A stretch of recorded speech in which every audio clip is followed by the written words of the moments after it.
السلام عليكم الاخوان ومرحبا بكم معنا في هذا الفيديو قصير. اليوم غنشوفوا الاثمنه ديال الحولي السردي كما كتشوفوا هذا امامكم، والحولي ديال المغرب وكذلك الحولي ديال اسبانيا.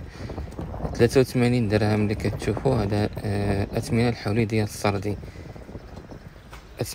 كما كتعرفوا الحولي في المرجان كيتباع بالكيلو 83 درهم الكيلو.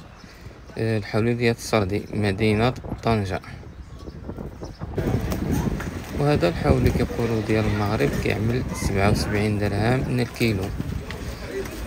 والبلاكه اللي عندهم هنايا الصراحه ما عاملينش فيها الثمن، يعني خصك تسول الناس اللي مكلفين هنايا هما اللي يقولوا لك الثمن 77 درهم الكيلو. غالبا هذا الحولي هذا اللي عاملين 77 درهم الكيلو، يعني ملي يقرب العيد اما يزيدوا في الثمن اما ينقصوا، حتى البلاكه عاملينها قوي ما فيهاش الثمن.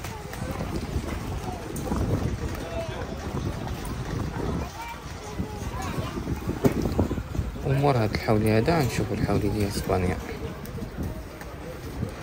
واللي باقي ما اشتركش في القناه يشترك باش يوصل كل جديد.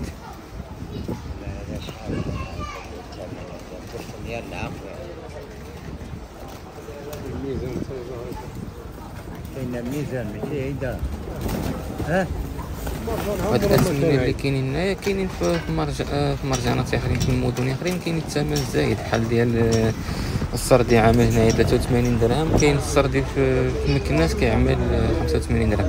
وهذا هي الحولي ديال اسبانيا، كاين ديال 60 درهم وكاينه ديال 66 درهم. الفرق بين 60 درهم و 66 درهم الحولي اللي بلا قرون عامل له 60 درهم، والحولي اللي بالقرون عامل له 66 درهم.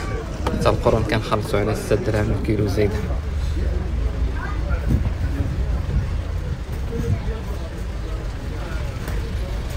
هذا هو الحولي ديال اسبانيا كما قلت لكم، اللي بالقرون كيعمل 66 درهم، وهذا هو صغيور قدامنا بلا قرون كيعمل 60 درهم من الكيلو.